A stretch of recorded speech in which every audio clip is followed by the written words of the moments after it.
Nothing beats playoff time, and nothing definitely beats semi-state time. Center Grove Warren ready to do battle tonight. How about the Center Grove cheerleaders? They're ready to go as well. It's week 13 of Friday Football Frenzy, and it starts. It's time for the action-packed excitement of Indiana high school football. From the Indy Channel, RTV6 Sports presents Friday Football Frenzy. Center Grove, Avon, that was fun. A lot of places fun tonight. Good evening, everyone. Thaw out. We are good to go here. Welcome to Week 13 of Friday Football Frenzy. I'm Dave First, Brad Brown, Michael Grady, Dave Marin. We'll check in with all their coverage here in just a bit. The first really cold night, but the stakes certainly made things heat up, right? We'll begin with the 6A semi-state. Second-ranked Carmel, third-ranked Penn. Third straight year these two have met semi-state. Penn with the game's first score. Second quarter, Camden Bone, 6-yard touchdown. Kingsman up 10-3. Penn added a couple of field goals. Carmel running out of time. Backup quarterback Jake McDonald is in.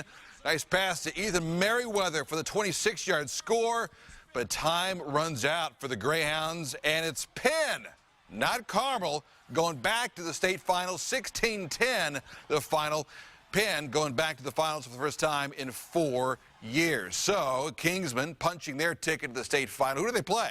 Well, appropriately enough on this cold night, it's two of the hottest teams in the state. With our pilot, Tony Scott, photographer, Tony Grant, it's Week 13 of our Friday Football Frenzy Flylights.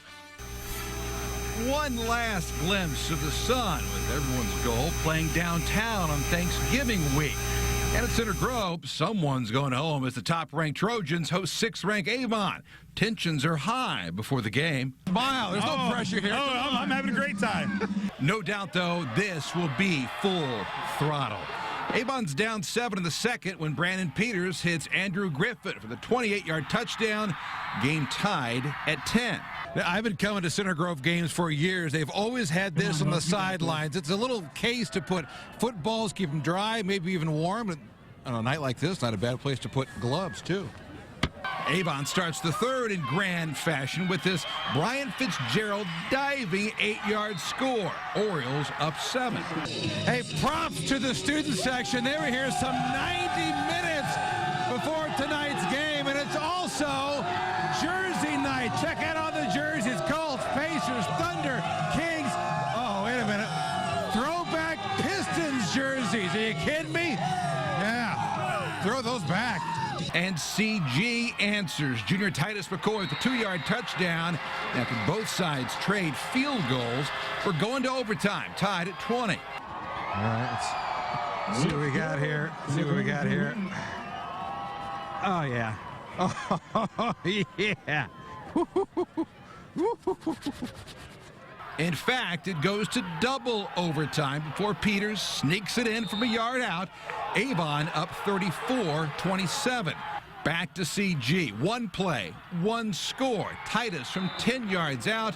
And it's decision time for head coach Eric Moore, who decides to go for 2 and the win. And McCoy doesn't disappoint. Center Grove goes back to the state finals after 5 straight losses at semi-state. 35-34 the final. So, going for it. Go to the state. Going for it. No, you can't lose 6 in a row, can you? You know what? I just feel like that we finally found a little power, and it was time to end this. I guess if you're going to go to the state championship, you might as well win it in a dramatic fashion. Like it was awesome. Great atmosphere. It's awesome. Feeling's amazing.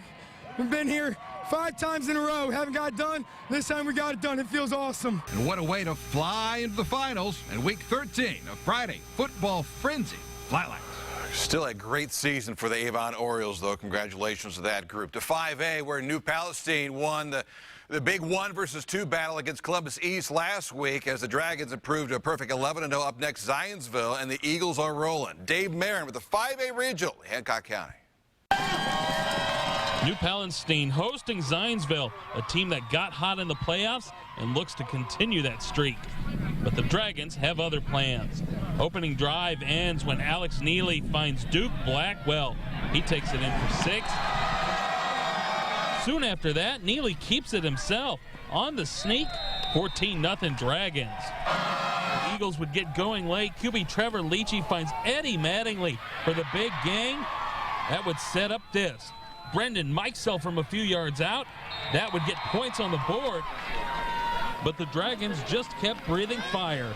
The QB sneak here puts them up 21-7. And New Pal would go on to win 49-21. Dave Marin, Friday Football Frenzy. Dave, thanks. So New Pal advances. They get the winner of the other 5A regional. Third-ranked Bloomington South down at Castle tonight. Panthers get an early score. Gavin Yeski to John Earl. Rochelle Mans, rather. Nice catch on the pylon. Then it's Christian Pettick running for another one. Castle would have too much to offer, though, tonight. 45-26 the final in favor of the Kings. New Pal hosts Castle next weekend for the 5A semi-state. Stay in 5A, and one of the great stories this season has been Westview. Lost 4 in a row to 6A schools, but have bounced back in a big way. Michael Grady has their story as they travel to Kokomo tonight. Hi, Michael. Hey, Dave. 3 wins in a row for the Shamrocks heading into tonight's regional showdown. Kokomo, also a great story, 11-0 entering tonight's game. First regional appearance for the Wildcats since 1985. Yeah, 30 years ago. So Kokomo fans were jacked up for this game. Here's Jonathan Swiden with the carry for Westfield, and on the way down, he's stripped. There's a fumble. Kokomo recovers, and they're in business. This one was a close one tonight. The Wildcats take advantage of the turnover. Kyle Wade with the quarterback keeper for the Kokomo touchdown. Later on, the Shamrocks knocking on the door themselves. Quarterback Andrew Sweet takes the snap, runs outside. Sweet move right there to avoid the defender. Gets into the end zone, no problem. But in crunch time, it was Kokomo making the big plays. Quick give to big man Marcel Kenner. He's 6'2", 260 pounds. Carries defenders into the end zone. Kokomo wins by 2, 21-19, and with the win, they improved to 12-0, earned their first regional title in school history. Now let's get over to Brad Brown with a look at tonight's Class 2A action. Thank you, Grady. I'm still bundled up from my night out in the cold tonight. Interesting matchup in the 2A regional. On one side, Cecina, twice a state champ, twice a runner-up. 4th time in 5 years they had won a sectional. Their opponent, the Howe Hornets, coming off their first sectional title in school history, playing this one at Manual. Both teams tried to get loose. Turnovers, though, an issue for both teams early. Tyrell Phelps on the run for Howe, and watch the ball is going to come loose. Bottom of the pile, 3 fumbles on Howe's first 3 possessions. Crusaders recovering that one. Hornets defense, though, up to the challenge. Cecina looking to run up the middle, but nothing doing. Tyree Ford and a couple of his buddies make the stop there. First score of the night went to Howe. Phelps getting one back for his guys. Nice run from 8 yards out, gets them on the board. And the big story, though, the Howe D. Cecina driving late, down 2 scores, looking to get one back, but the pass picked off by Tyree Clayton, ending that last hope, and Howe making some history, 26-7. Their first regional title. They'll play the winner of Saturday's Monrovia Modern Day game in the semi-state round. Taking out around Collie, the 4A regional. Blankets, of course, popular tonight, but Dave, of course, there's always that one guy, still shorts, on the sideline. Rebels looking good from the start on this one. Robbie Strader airs it out. Will Harris gets past the D, going for the TD, 14-0. The advantage there, and Ron Colley defense just as solid tonight. Take a look at Delta quarterback Tanner Lambert. Nowhere to go. He's going to be taken down in the backfield by not 1, not 2, not 3, but pretty much all of them. Rebels keep it running after that. We're going to watch Nate Freeze with a great second effort, part of a 49-12 win. They roll to the semi-state. They'll play at East Central next week. Back to Dave first. Thanks for dressing up tonight, Brad. One more for you. 3A regional, 10th-ranked Batesville, 5th-ranked Chittard at Lawrence North today. All Chittard in this one. Defense gets into the backfield. Loose ball picked up by Pete Saunders in the end zone. That's how it scored.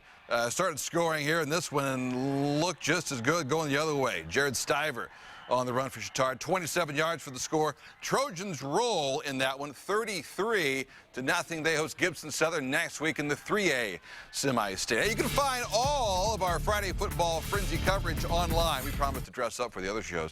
Highlight scores, features, and more. Look for the links on our RTV6 app and the IndyChannel.com.